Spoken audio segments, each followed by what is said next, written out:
Is it essentially what's happening is now the airport is being fully evacuated. People are being ushered off the property. Is that a fair statement? Let me do this. Let me see if I can give you a scene center, okay? So first of all, what we have out here is the taxiway. And if you look to the right over here, this is Terminal 1, and over here is Terminal 2. It was just on the other side of Terminal 2 that we saw people running. Now, they have since been escorted past the runway there, it appears, to the other side of the airport. Now, I'm going to take you here to Terminal 1. You can see there's a couple cameras, some people milling about, and this is where passengers have evacuated, but most of them have made their let's walk over here. Okay. Most of them made their way down there past Terminal 2 to Terminal 3, and that's the area that's been evacuated there, and that's where most of the attention is being paid right now as the authorities are trying to determine, again, do they have an end to the situation, or is there still a threat? And I think that's the biggest question, and it's not answered, really, quite frankly. Yeah, we've been watching a lot of pictures of emergency vehicles, police still arriving there, making us wonder if there is going to be some kind of a search of the parking garage, that perhaps they're bringing people into to stage a search. Is it clear whether the police are communicating among each other, if even all the officers have a handle on? This is the parking structure here.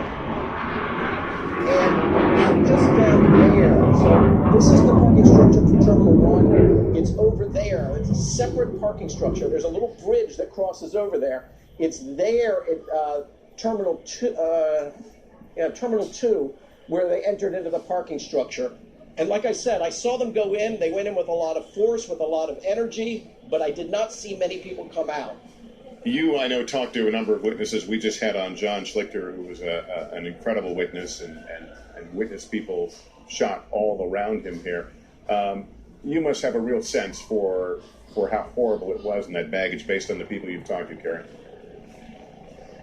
I mean, the people I talked to, some saw, some did not, some heard. And I will say this, for those who saw and those who simply heard, it seems to be a similar sense of fear and panic. Hearing gunshots at an airport anywhere in the world can be frightening. But when those gunshots go off and people start running and you're not sure what's going on, that's when the panic sets in. And that's what passengers here told me was happening.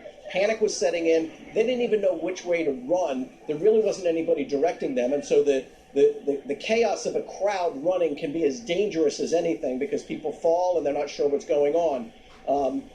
As they were exiting, there were people who were up where I am, and they started getting their cell phones out. And I think we're getting some of those pictures in. One of the pictures that somebody shared with me had one of the people down a baggage claim who somehow made his way out onto the taxiway, who was in a corner slumped over with his hand up with blood coming out. So he had been shot. I'm pretty sure it was his right arm, as I try to think of the picture.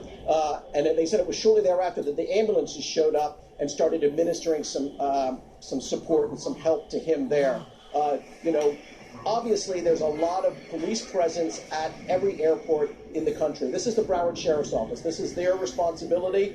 There's TSA, which is unarmed. So when people think of TSA officers, they're not armed. It's the Broward Sheriff's Office that's armed, and they're the ones who provide the immediate response to a situation like this. And then just a short distance away, in addition to what you have paramedics that are stationed at each part of this airport, at each of the 4 terminals, you also have off the property the air rescue, and that's the rescue that is part of, if there was a problem on the runway, that's the ambulances, but more importantly, the fire trucks that make their way here in case they have to foam the runways, and that's just beyond